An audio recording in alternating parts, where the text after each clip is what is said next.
This is Sugata Bose. I'm delighted to welcome you all to this very special session in our Borders in Modern Asia series at the Harvard Asia Center. This event is being co-sponsored by the Fairbanks Center for Chinese Studies and the Mittal South Asia Institute. I'm grateful to Tenzin Nodup and Aniket De for their organizational support. A very warm welcome back to Nirupama Rao, who has visited us at Harvard on multiple occasions in person, but is joining us today from Bangalore. Nirupama Rao had a very distinguished career in the Indian Foreign Service.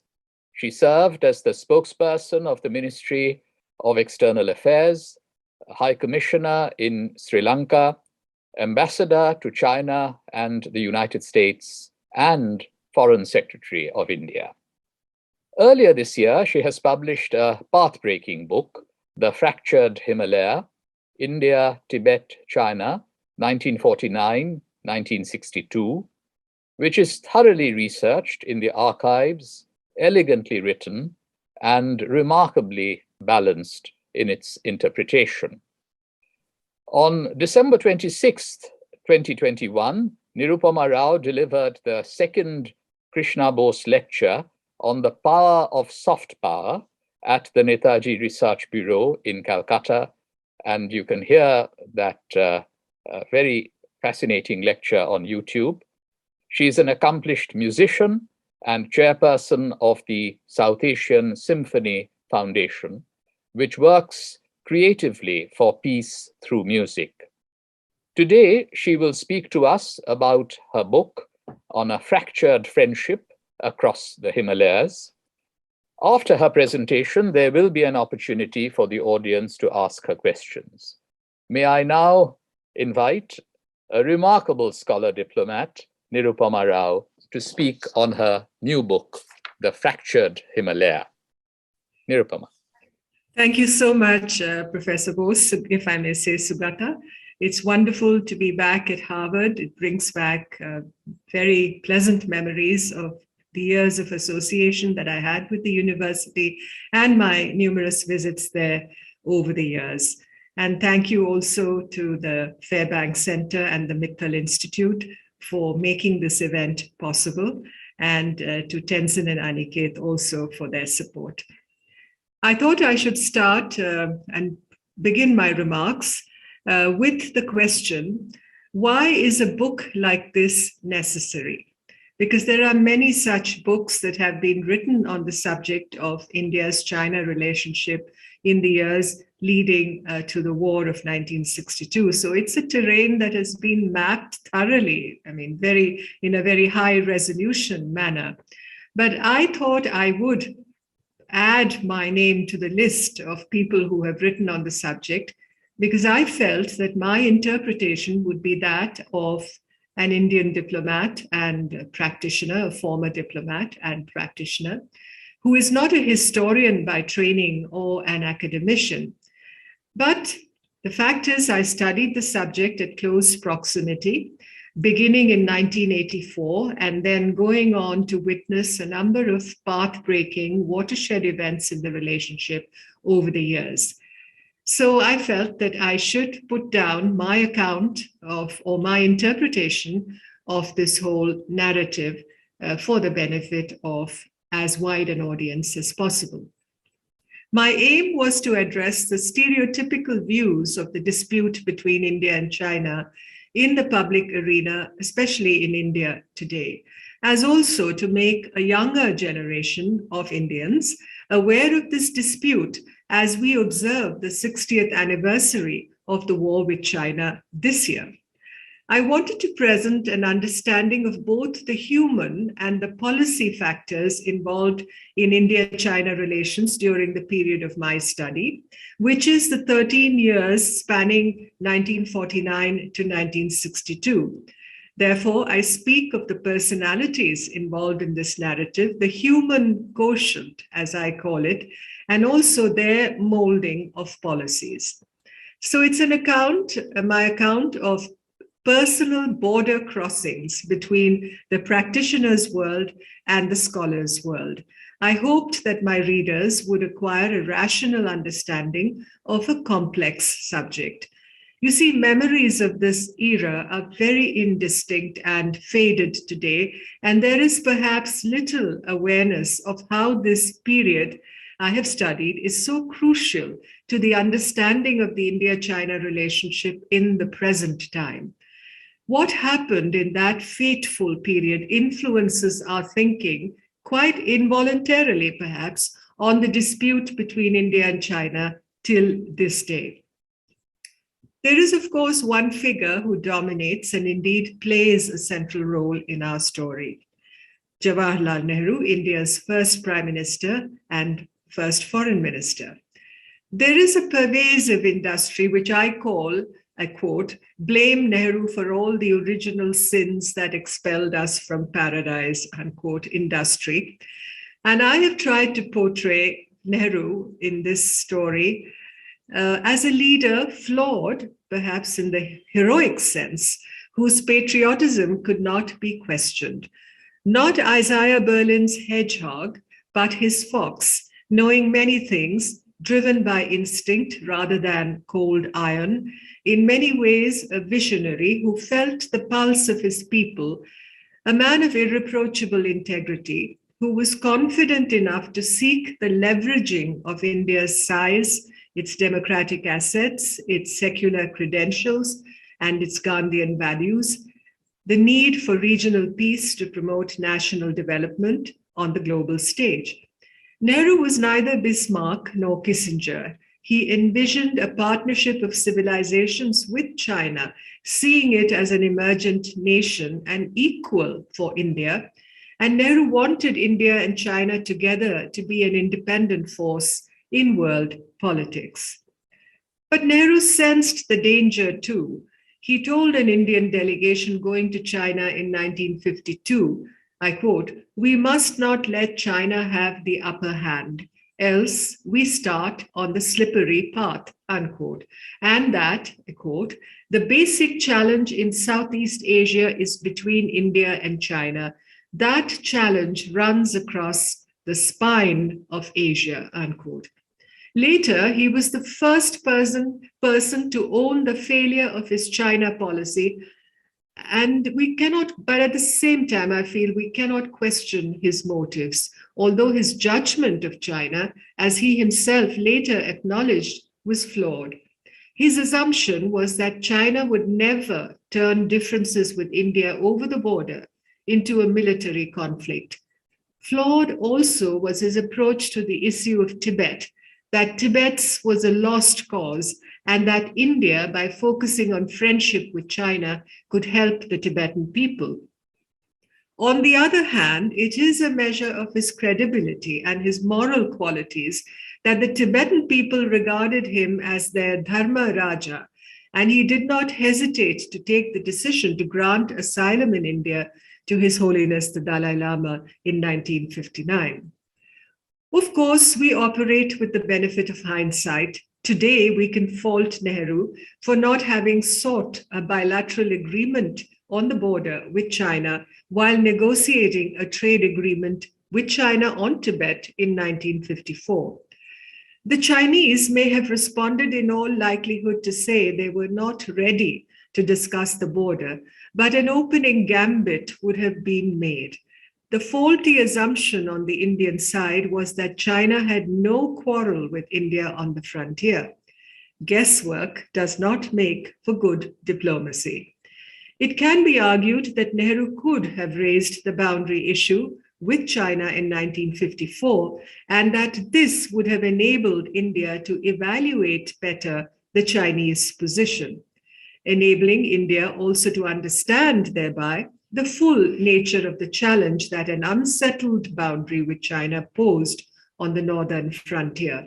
It would have pushed thinking on the need for a negotiated settlement as much as an agreement on trade and Indian presence in Tibet was achieved in 1954. Following the signing of that trade agreement on Tibet with China, Nehru directed that the survey of India should henceforth show India's northern boundaries as fixed and determined, where hitherto they had been shown in some sections as undefined. The entrenched belief was that these were our boundaries, even as we were aware that the Chinese maps of the period showed these boundaries differently from ours, pointing to an incipient boundary dispute. The question is whether Nehru, having authorized such decisions, did not recognize the need to reach a boundary settlement with China once the dispute was out in the opening with the discovery of a road, the Aksai-Chin Highway in eastern Ladakh, built by the Chinese across Indian claimed territory.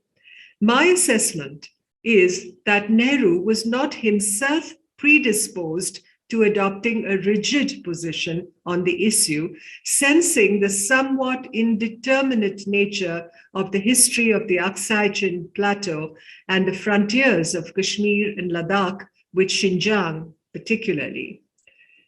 But Nehru, ever the quintessential Democrat and the votary of an open society and of transparent government functioning, also took the decision to publish the white papers on the boundary dispute with China, copiously detailing the subject without offering any enlightenment of the complex nature of it and the need to adopt a pragmatic policy of a negotiated border settlement with China that would have to incorporate some give and take of territory. Instead, the publication of the white papers saw public and parliamentary opinion hardening, the voices for a no give where China was concerned hardening, with Nehru no longer the key driver of his foreign and frontier policies vis-a-vis China. Now, coming to the issue of Tibet, why is Tibet so much a part of the dispute, and why does it make the India-China relationship a three-body problem, as I've called it? Tibet is a part of our sacred geography, to use a term from Diana Eck, our sacred geography as Indians, the region that borders Himalayan India, with which we maintained constant trade and religious interaction, especially ties of pilgrimage, contrasted with the rather sparse dealings India and China had with each other after the high noon of the Buddhist era and the ancient Silk Route, apart from the visit of Admiral Chung He to some of our coastal cities in the 15th century. More importantly, India's rights and privileges in Tibet were inextricably linked to the arrangements reached in the wake of the Indo-Tibetan Agreement of 1914, which also finalized the border alignment between the Assam tribal areas and Tibet. To de-link one from the other, as we did in 1954, when we negotiated an agreement with China on Tibet, was an invitation to trouble. But let me revert here to the entry of China into Tibet in 1950-1951.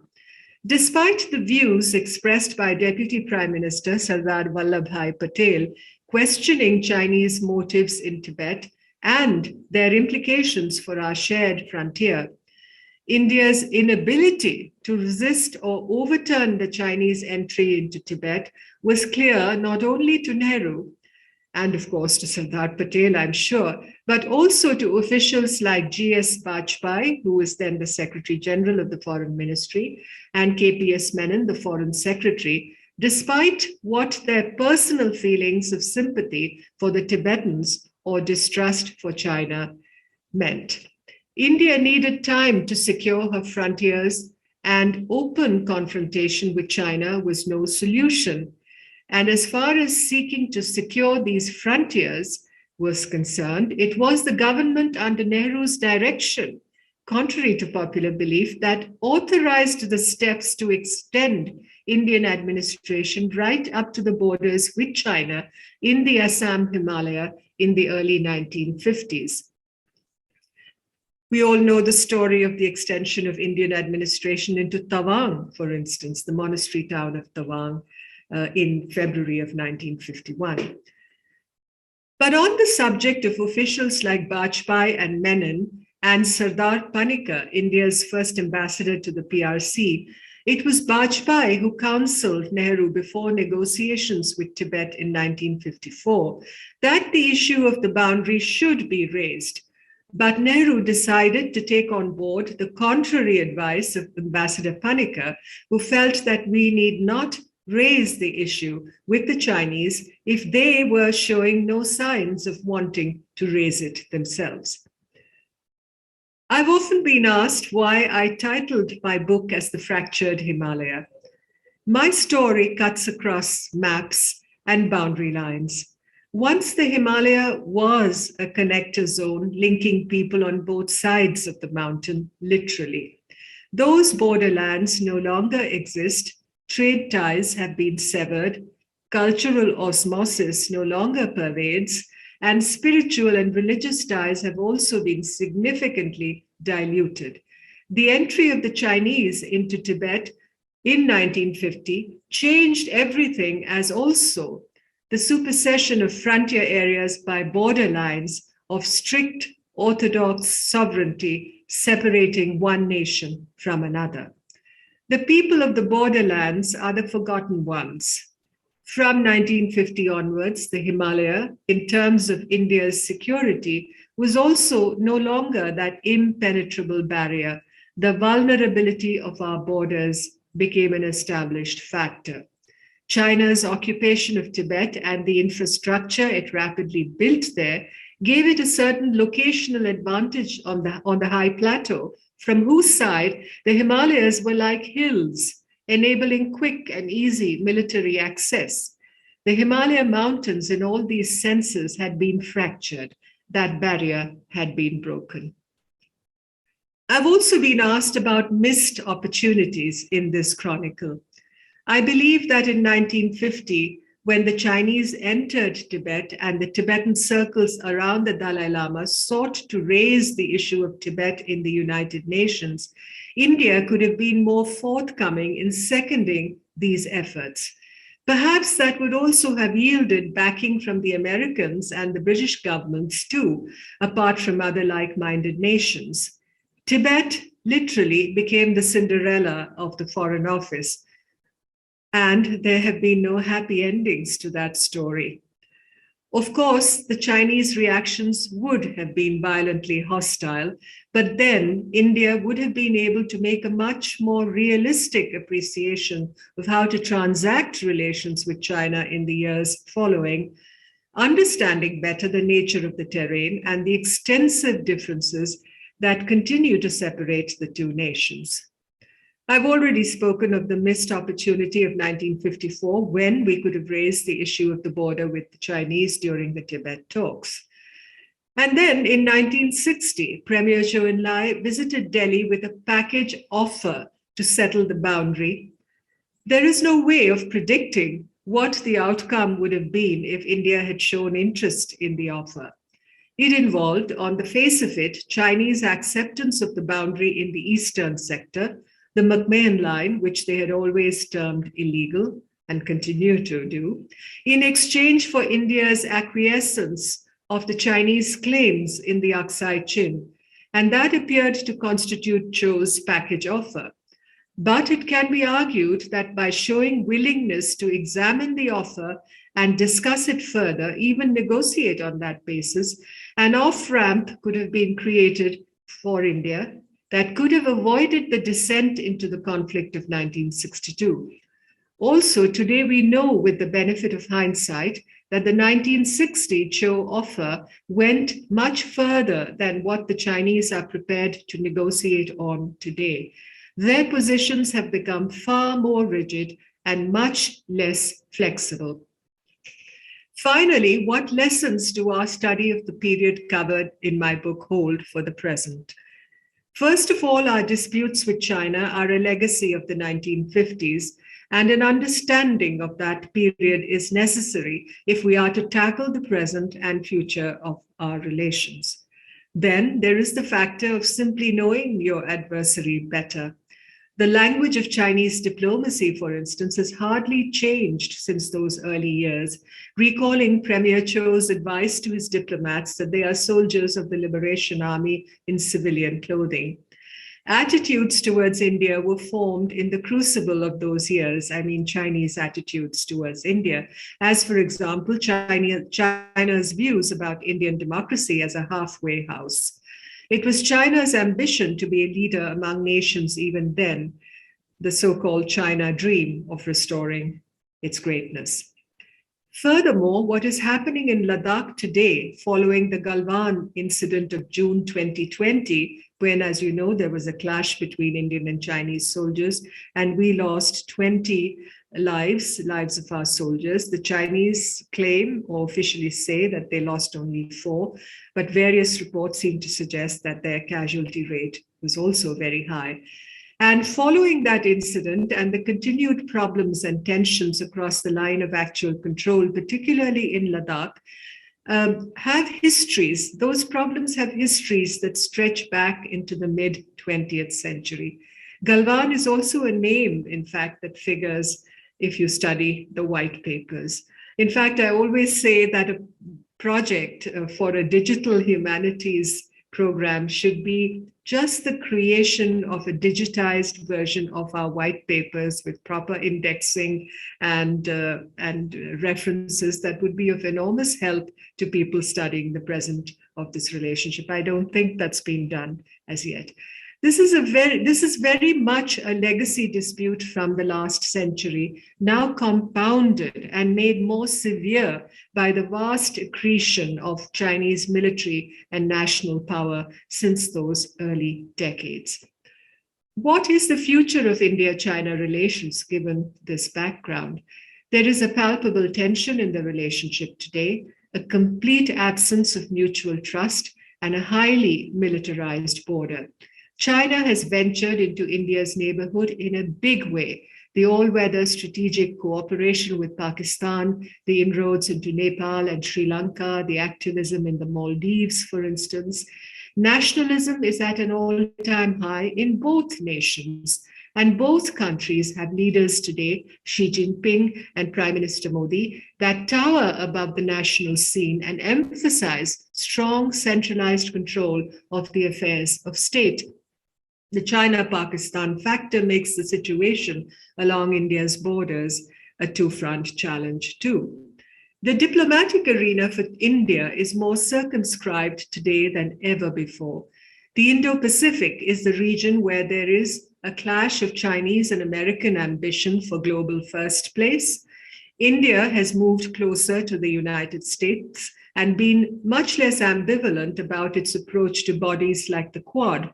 It is seeking a much more active profile as a maritime Indian Ocean nation and trying to move beyond just the continental definitions of national security with a traditional emphasis on land borders. It has kept the channels open with Russia, now a key strategic partner of China. It is working to reduce and ultimately do away with critical dependencies on China in trade and supply chains. The stark realities of the confrontation with China in the high Himalaya, however, remain a constant despite all this. The power asymmetries between India and China are a primary factor as our two armies face each other in a manner, and this is a manner very different from the period of my story, of course. But the connections, as I said, remain. They stretch back into those decades. However, and ultimately, as in those distant years I write about, their problems are only India's and China's to resolve in a mature and principled manner. I hope to write a sequel to my story where I hope to cover this continuing and unfolding drama involving these two Asian giants. Thank you. I'll stop here and we could take the discussion forward. Sugata? Thank you very much, Nirupama, for highlighting the major themes in what is a voluminous work in a very short span, and also pointing to the relevance of a study of the 1949 to 1962 era for contemporary challenges facing India-China relations. Now, so far as Tibet is concerned, India's ambassador to China, Panikkar, had allowed a slippage in India's acknowledgement of China's suzerainty to sovereignty over Tibet as early as 1950. Now, Panikkar, of course, was a formidable intellectual, and we still admire his work on Asia in the age of Western dominance. But his dispatches from Beijing seem to have allowed romance to trump realism. Now, that was not the case with his successor, Nediyam Raghavan, who had been finance minister in Netaji Subhash Chandra Bose's Azad Hind government in 1944-45, and seemed to have been more hard-headed in his assessments of Chinese intentions. But even his instructions from New Delhi were to improve relations with China. And so in April 1954, it was he who signed that 8-year agreement on trade with Zhang Hanfu, who was China's vice minister for foreign affairs. And that included, of course, the commitment to the Panchsheel ideals. I think you have very gently and diplomatically, if I may say, pointed to that period as one of missed opportunity, because India did not press China to acknowledge the McMahon Line as the border. And even though that summer, as you show in your book, Nehru ordered maps to be printed, it was a unilateral decision. China had not been brought on board.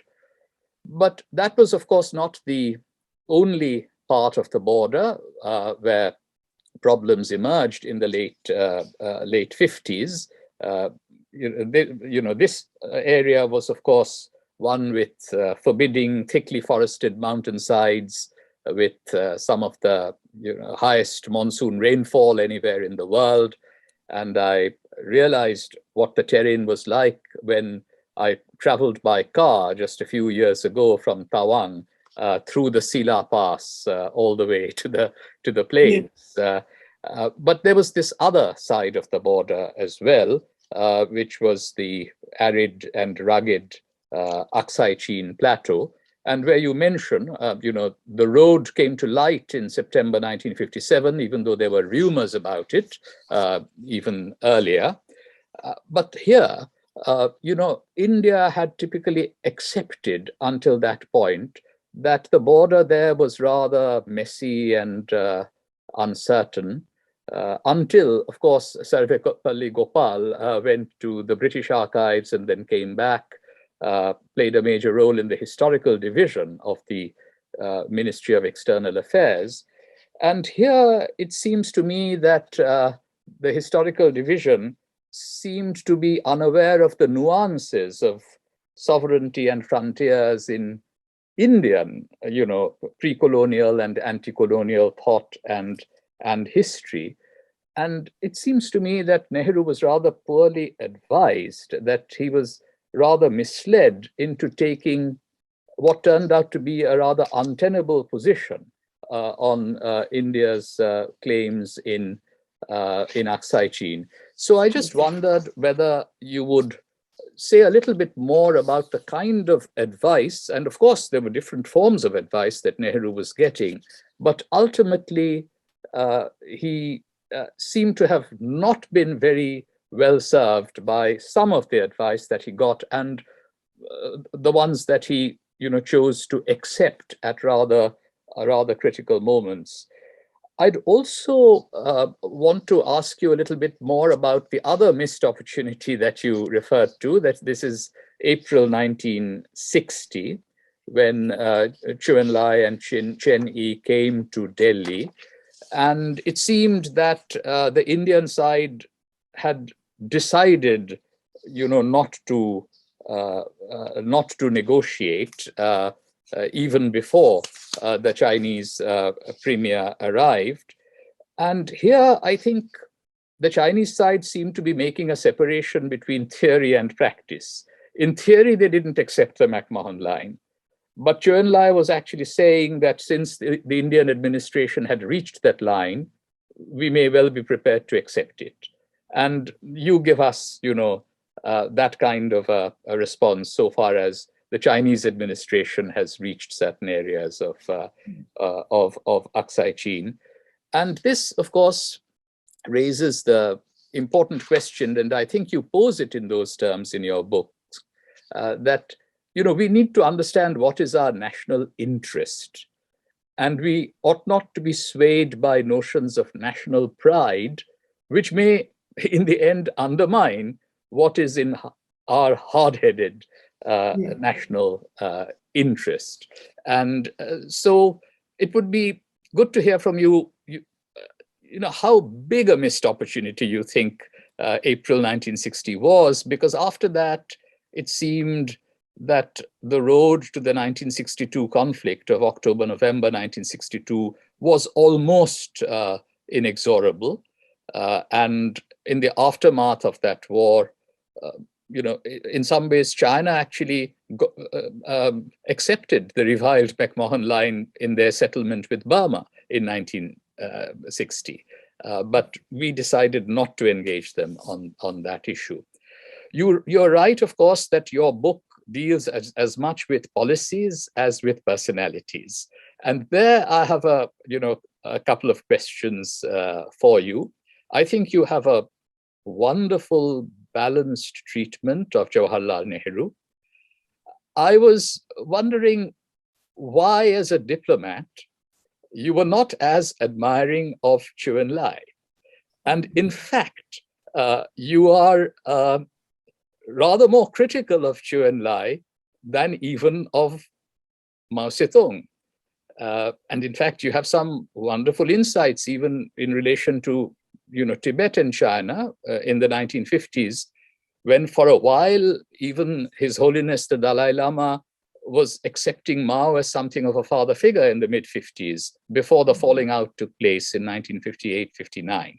So wasn't Chou En-lai a hard-headed foreign minister, diplomat? Why do you have a sharper critical perspective on him? That's on my reading, than of, let's say, Mao Zedong. And finally, historians have been focusing on the cultural, economic, scientific aspects of the relationship between India and China in the decade after 1949. One of my colleagues here, Aruna Ghosh, has written about it. And he suggests that if you emphasize those dimensions rather than high politics and diplomacy, you get a somewhat different chronology, a somewhat different tenor of the relations between the two countries. Now, there is no reason why you should not, as a high diplomatic practitioner, emphasize politics and diplomacy, but you do have a chapter, a short one, in your book about these other aspects. And perhaps you might want to briefly comment on that whole gamut of India-China relations. So these are just a few of my, thoughts in response to your presentation of what is a wonderful, complex, yet balanced book. You may choose to just respond briefly to any aspect or any part of what I have said, while Aniket looks at the question and answers. There are already quite a few that have come in, and we'll bring the audience into the discussion in a very short while. All right. Thank you. Thank you, Sugata. Those were wonderful questions. I really don't know where I should start, but I'll begin at the beginning. We talked about the advice that Nehru received from officials. And the question being was he well served enough by his officials? I think the answer is that I have to give you is a mixed one, because there were officials like Girija Shankar Bajpai who did give Nehru advice, particularly on raising the issue of the border with the Chinese in 1954, which Nehru turned down in favor of what Sardar Panikkar told him. I think Nehru was fond of Sardar Panikkar, and as you said, his formidable intellectual reputation as a historian, and the fact that he had served in China not just during after the advent of the PRC, but had also been ambassador to Kuomintang, to the Kuomintang government in Nanjing before that. So he had had a certain exposure to China, and I think Nehru, in a sense, put a certain premium on that. Not to say that Panikkar understood the Chinese entirely.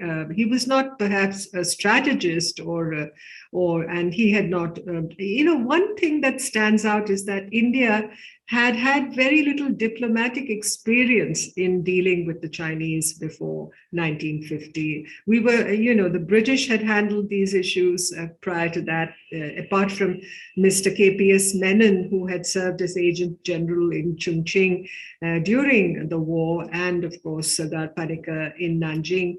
We had really had no diplomatic old hands when it came to diplomacy in dealing with China. And so there was a certain gap there, a certain gray area. Nehru listened to Panikkar, and Panikkar's advice really did not turn out to be the best advice, as we know. On Tibet, for instance, you talked about, the mix or the mixing up of the terms suzerainty and sovereignty. Of course, you can argue that suzerainty is such a chameleon word, as Hugh Richardson called it. I mean, it could mean many things. And by the early 50s, after the end of the Second World War, the whole concept of suzerainty had been somewhat redefined and was really fading out of the lexicon, and sovereignty had become a big issue for newly independent nations. But be that as it may, I really don't know. There is still no cogent explanation as to how the word sovereignty replaced suzerainty in the diplomatic communication that Panikkar handed over to the Chinese just before they undertook their military operations into Tibet. I think people like Jagat Mehta, who was the joint secretary in the East Asia Department, as it used to be called those days, of the Foreign Ministry, and who played a big role in the talks with China in 1960, the official talks, writes about the fact that all the officials involved in this operation, as if you can call it thus, of negotiating with the Chinese, deferred to their Caesar being Nehru. So they literally took Nehru's word to be the last word on these subjects. So ultimately, I think the buck really stopped with Nehru, if I may say that. Talking about the 1960 Cho visit and the Indian unwillingness to talk, I think that was unfortunate. We should have been willing to address the Chinese on an equal level, given the fact that we had built up this relationship in the previous years, to talk to them and to see how we could settle the differences on the boundary to the extent possible, or at least open a channel towards a settlement. And I agree with you, there was a difference in what the Chinese were saying in theory and in practice, and that the package that Cho brought to Delhi deserved closer examination by the Indian side. But by then, attitudes had hardened, and Nehru was receiving no support really from his own cabinet on the issue of talking to the Chinese. I mean, they were willing to talk, but negotiation was ruled out. That was the way. I mean, they drew a distinction between talks and negotiation. And I completely agree with you that one has to be very, very clear and coherent and hard-nosed about the national interest. And when national pride subsumes or drowns national interest, as it were, then the results can be difficult, to put it mildly. So I think 1960 was a big opportunity, and after that, 1961, you can see in my book that there was some efforts made to see if some the talks could be carried forward. Even Mr. G. Parthasarathy, Ambassador G. Parthasarathy, who today many people say was part of that school of thought that wanted India to be as inflexible and as here we stand and here we will remain school of thought. But really speaking, if you read the record of his discussions with his counterparts in the Chinese Foreign Office before he left Beijing, you get the impression that he personally was a votary of a more sensible, rational, pragmatic approach when it came to settling these differences. So as far as the officials were concerned, also, you see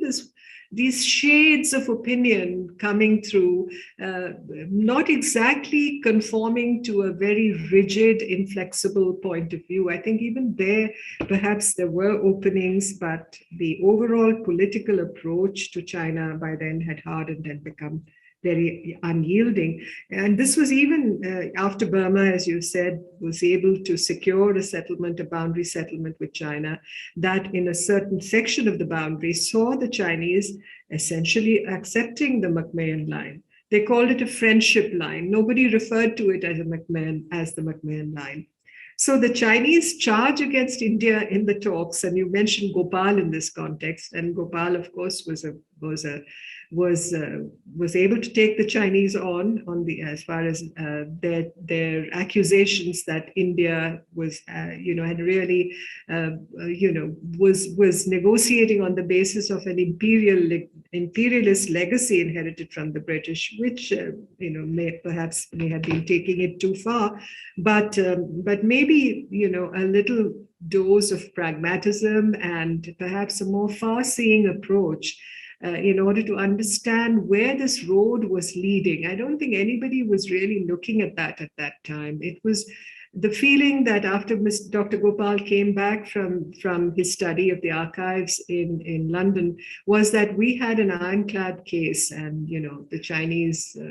Olaf Caro's description of us, arguing our case with all the elegance of an Oxford cloister, whereas the Chinese, were employing stealth and cunning and much less of that kind of debating school approach that we seemed perhaps to have adopted at that time. As far as the personalities of Chou Enlai and Nehru are concerned, well, you've also referred to the fact that I have given my empathy, of course, lies with Jawaharlal Nehru. I think Chou Enlai was a good representative for China, and Chinese diplomats, of course, still see him as their guardian deity when it comes to all that there is to learn about diplomacy. But one knows from history today that he was a loyal henchman of Mao Zedong. He was Mao Zedong's, if Mao Zedong was the executioner, Chou Enlai was the knife, really. And he was tenacious, he was charming, he was silken, he was smooth. Of course, he made a big impact on the global stage at Bandung, as we all know, and Dr. Kissinger, for instance, refers to him in such admiring terms when you read all the accounts of his discussions with him. But there is, I think, I wanted to illustrate the differences between the two sets of leaders, and ours came from the history and the experience of our freedom struggle and all the philosophy and ideology associated with it, and the generation of Chinese leaders we were dealing with at that time were products of a civil war. They brought what is called a martial efficacy to all that they did. Ours was more a moral efficacy, as the scholar Andrew Bingham Kennedy says. Yes, I greatly admire the work of Aruna Ghosh on the relations, on the that aspect of the relationship between India and China in the 50s, which is not written about so much. I devoted a small chapter to it. I called it A Short History of Sino-Indian Friendship, which is the title of a little pamphlet that I've preserved all through the years, detailing, all the cultural exchanges that took place between India and China at that time, and even before that, a very adulatory account of all those exchanges. I think, yes, a great deal went on between these two countries in terms of people to people and human level exchanges, quite apart from all this political wrangling and display of differences that was happening. But even these exchanges that Arunabh and others write about, in a sense, began to dry up once the differences became too accentuated from 1959 onwards, which is a real pity, because in terms of our civilizational and cultural legacies of each country to the other, I mean, we've learned so much from each other over the centuries, but all that seems to have been forgotten with what happened in 1962 and the conflict, which is one of the tragedies, really, of what happened to the relationship. Okay, thank you very much. Let's bring the audience into the conversation, and I'll request Aniket to go through the many questions that have come and perhaps present them to our speaker, but also the rest of the audience will be able to hear the questions then. Yeah. Okay, thank you very much. The first question is from Sheng Zhang. He is referring to the events of 1960, which you were just talking about. Also, the fact that Zhou Enlai and Chen Yi visited India and participated in talks. And later, Zhou wrote 3 letters to Nehru that he cites, in which apparently he tried to mitigate the possibilities of a conflict. This is him mentioning. And the question is, therefore, why was it that the Nehru administration was so confident and so assertive before the war of 1962? Is this strong stance based on their assumption that China would actually not use force against India? If the Nehru administration showed more friendship after the 3 letters of Zhou in October, would the war be avoided? Well, it's an interesting and a very probing question. Thank you for asking that. I don't think Nehru was an unreasonable man, but I think he was like a bound Prometheus by then, completely tied down by the opposition that he was encountering, both in Parliament and also within his cabinet, of indicating any give to China. You see, Nehru started out, I think, by understanding that the whole question of our claims in the Aksai Chin was not so determinate as we all assume it to be, that there was room for some give and take there. I think he recognized that, although he didn't articulate that in any clear fashion. But as I have referred to the 1960 visit, I think things just that visit collapsed. It was dead in water before it finished. And as one British dispatch put it, Zhou Enlai was the least garlanded person who came to Delhi that summer. So he was already, he encountered a great deal of hostility, and the atmosphere of the relationship had deteriorated vastly, especially after the flight of the Dalai Lama and the events in Tibet. So, was there room for retrieving the situation after that? Yes, perhaps. We can't say it was irretrievable.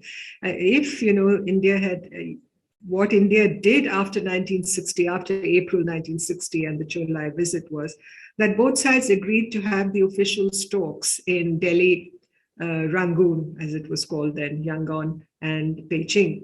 But the official talks became just a documentation of each side's case on the issue. But there had been really no sifting through everything in order to define what common ground we could both sides agree on as a basis for a settlement. And that really was unfortunate.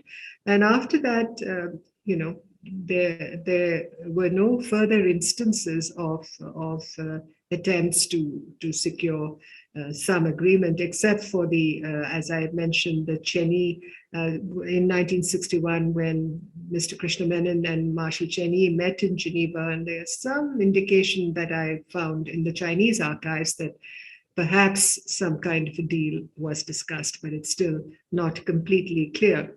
Nehru, I think the Indians, yes, the Indians assumed that China would not attack. There would be no military operation from the Chinese side. But mark you, I think even from the early 50s onwards, the Indian Army, the Indian Armed Forces were very clear that the question of, for instance, launching operations in Tibet or going, deep into the Aksai Chin to recover lost territory was really out of the question. So there was a realization on the Indian side that war and military confrontation was not an option. So even as the questioner refers to this confidence on the Indian side, this assertiveness, I don't think India wanted war either. That is very clear. India did not want war with China. The assumption was that China also did not want war with India. And something definitely went terribly wrong. Thank you. The next question is from Dan S.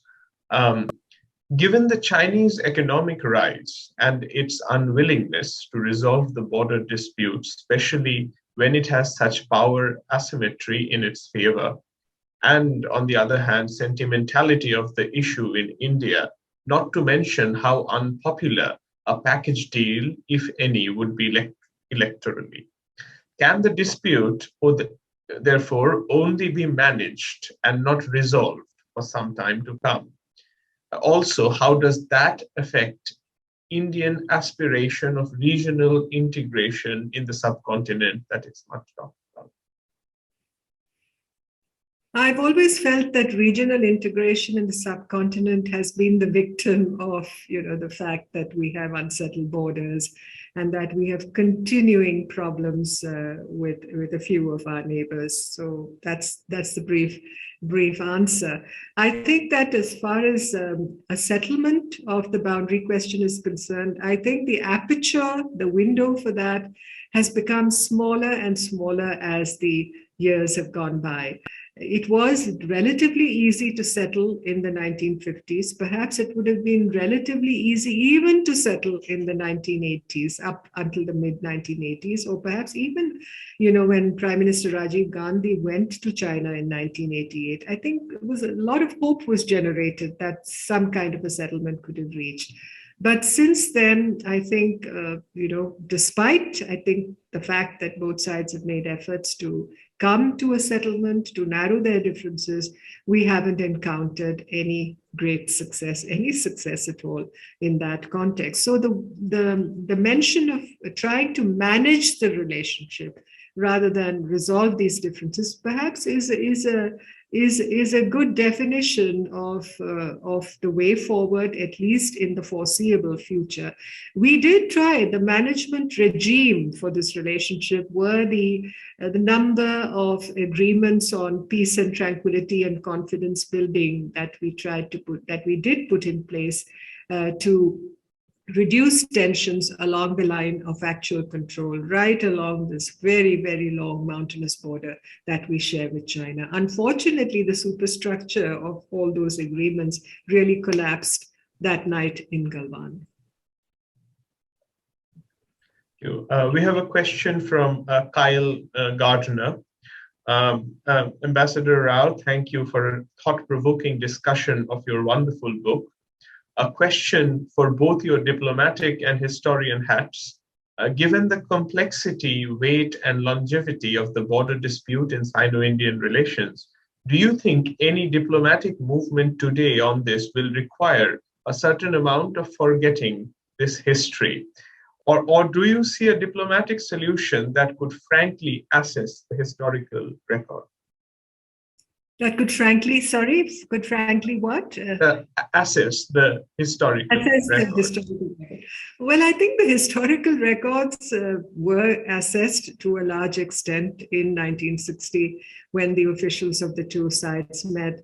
I have always been a believer in the principle that a solution to this very vexed problem requires the highest degree of political will on both sides. And to what extent we are going to be able to generate that. We have very strong leaders today in both countries.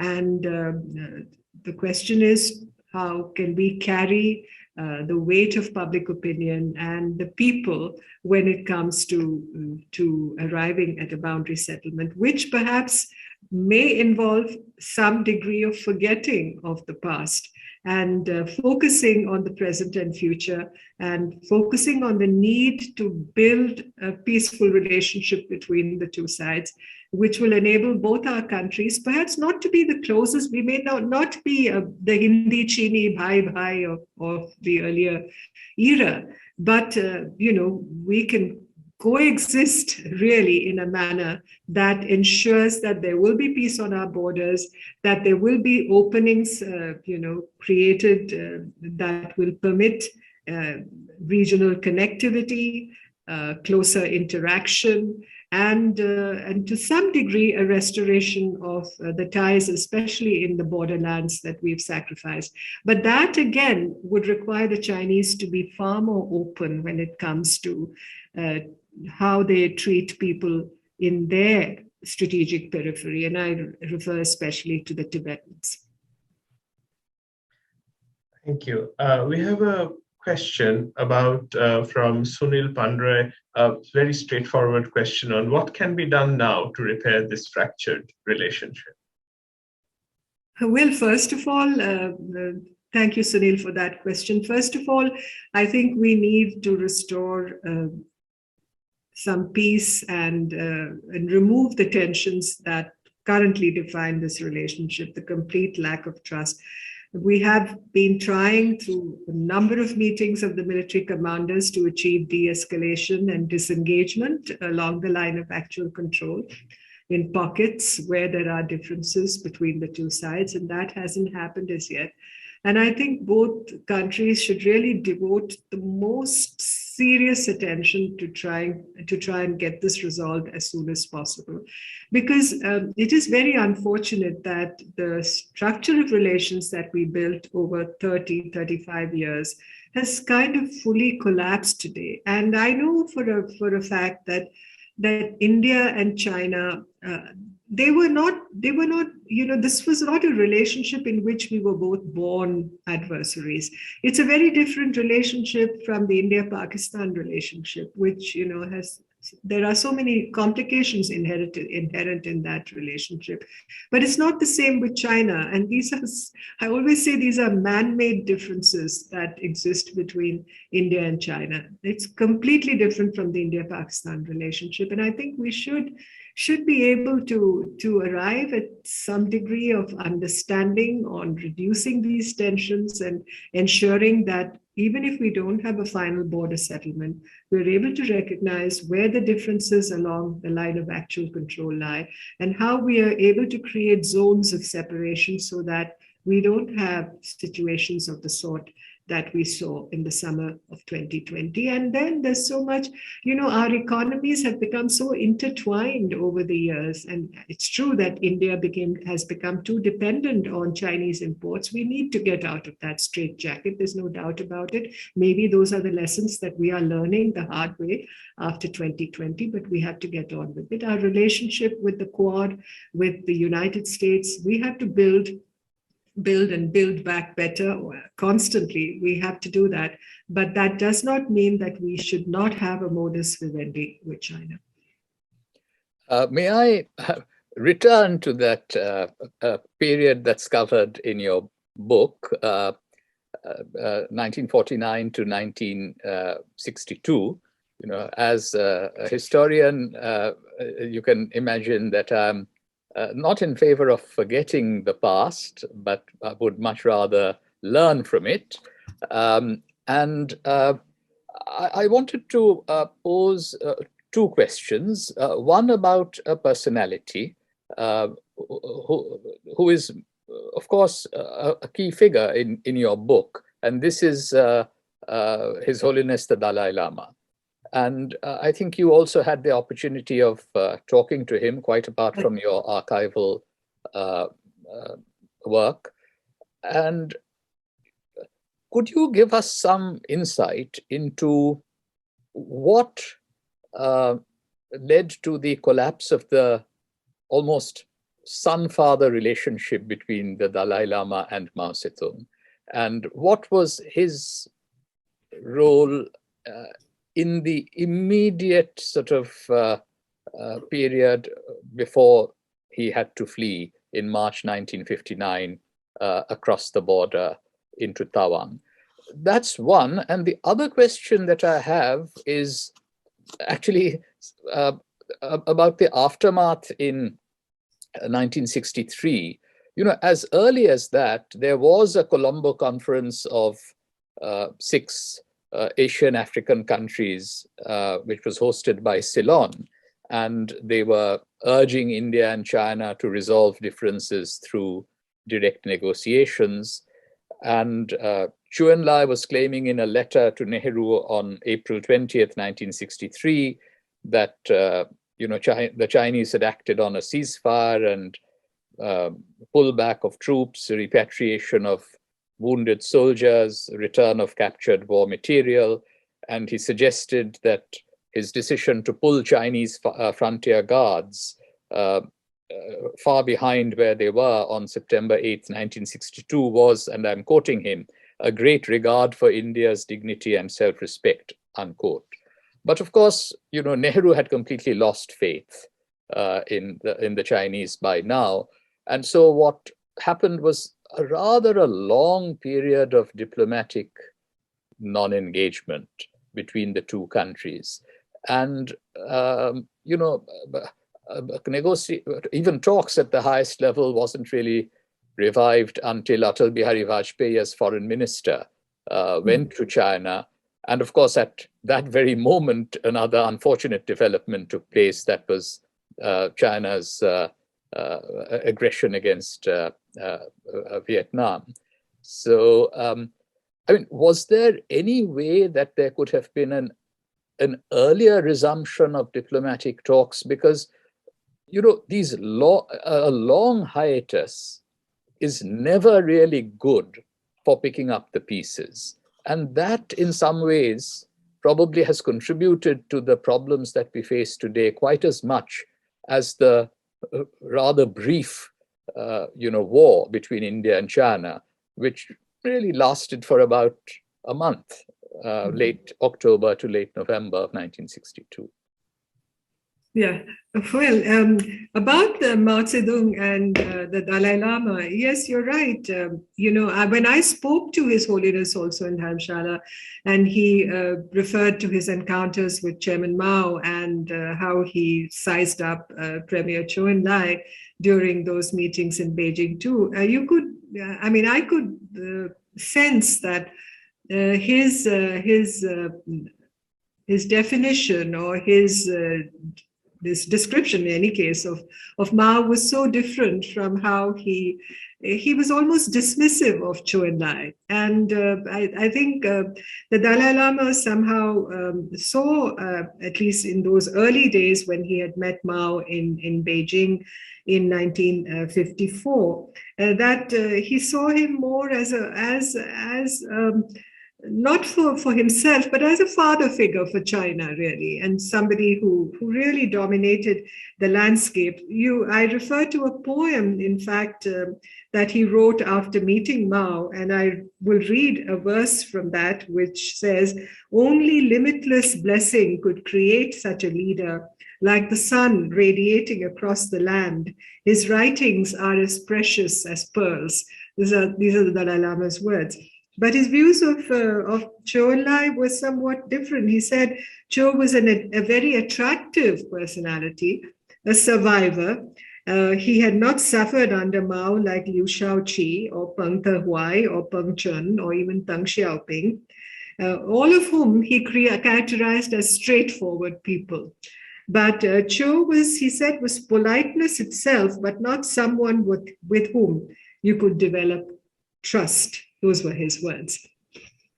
And then talking about, the long diplomatic hiatus, one incident also that I'd like to mention, of course, if you read the Kissinger archives and you hear Zhou Enlai speak of Nehru and Indira Gandhi, almost vitriolic references, very, very bitter, very critical, very sort of most negative references.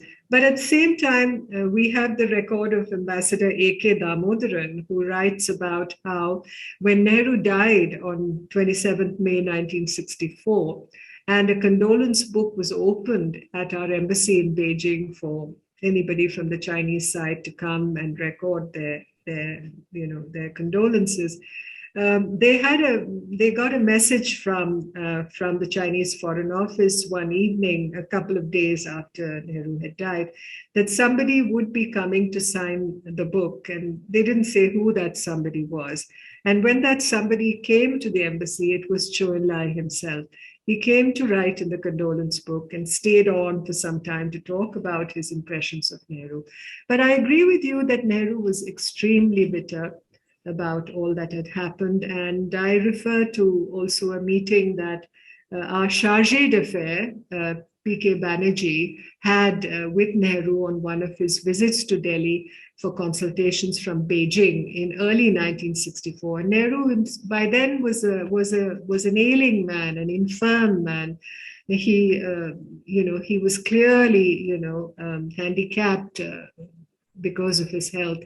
And apparently he carried a message from Zhou Enlai to Nehru saying that, we should start talks again. But Nehru, he had reached a saturation point, I think, where he could not take anything anymore. And he kind of just put the paper aside, literally threw it away.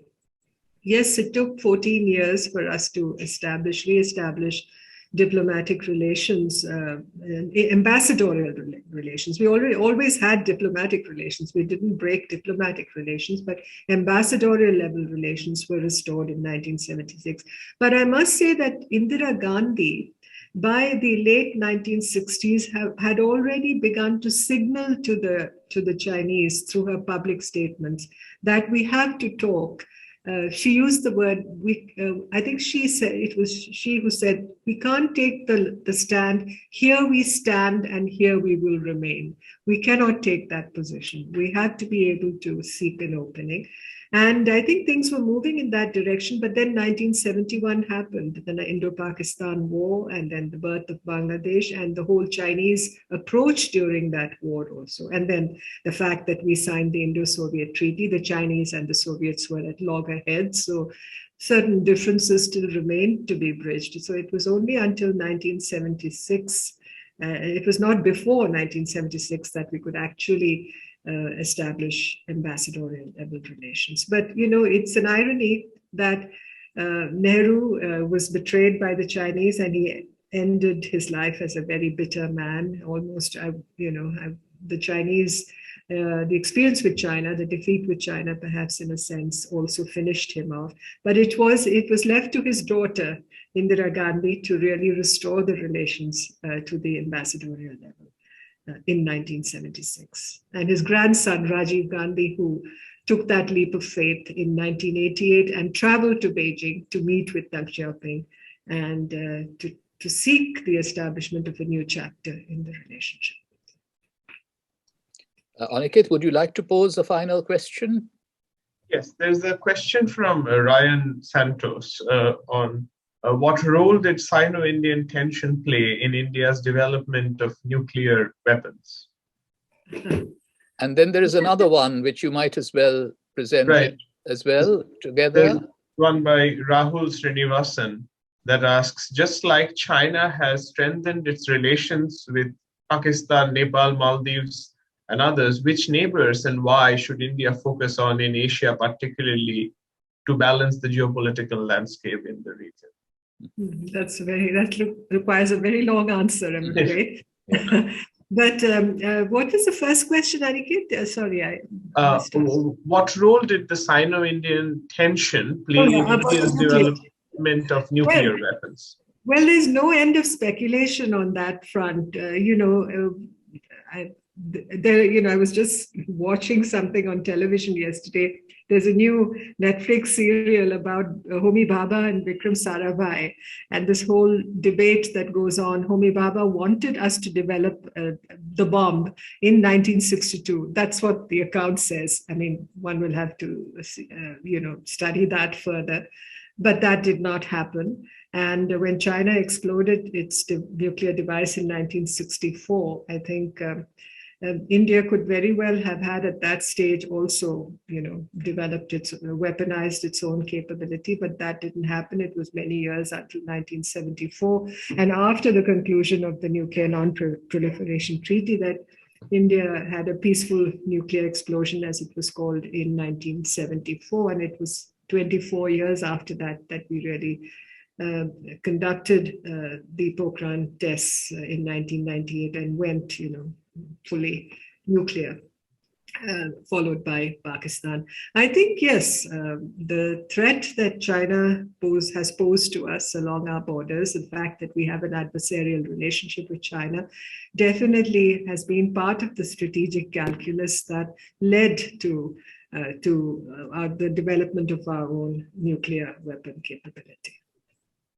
And then about the creating a balance in the Indo-Pacific, that's exactly, this whole concept of external balancing that people talk about, that India needs to do, given the nature of the relationship with China, is what we're doing in the Indo-Pacific today, what we're doing with the Quad, what we're doing with the insistence and the constant reference to an open and inclusive, rule-based, and to that I would add a secure Indo-Pacific. This is exactly what we seek to do. And we recently sold the BrahMos cruise missile to the Philippines in the last few days, and we are trying to improve even our I think drop the hesitation that we had earlier about somehow rubbing the Chinese the wrong way if we were to do this kind of thing. There's a little more boldness now. There's a little less ambivalence, as I said. Okay. So Aniket, should we wrap up now? I mean, there were a few other questions, but I think we've covered a lot of ground. And I know that it is quite late in India, and we thank you very much, Nirupama, for joining us and discussing your book. I'm sure that our students in particular have greatly benefited from your comments and your analysis. And I was delighted to hear that you are writing or will write a sequel to the book, and we very much look forward to it. As you could see, there was about equal interest in the period that you have covered in your current book, The Fractured Himalaya, 1949 to 1962. But there are so many questions that came to mind about the relevance of the past for the challenges that we face in the present. So all the best for your new work, and thank you for being with us here at the Harvard Asia Center today. Thank you so much. Thank you, Sugata. Thank you. Thank you. Thank you, everybody. Tenzin, everybody. Thank you. Good night. Bye. Bye.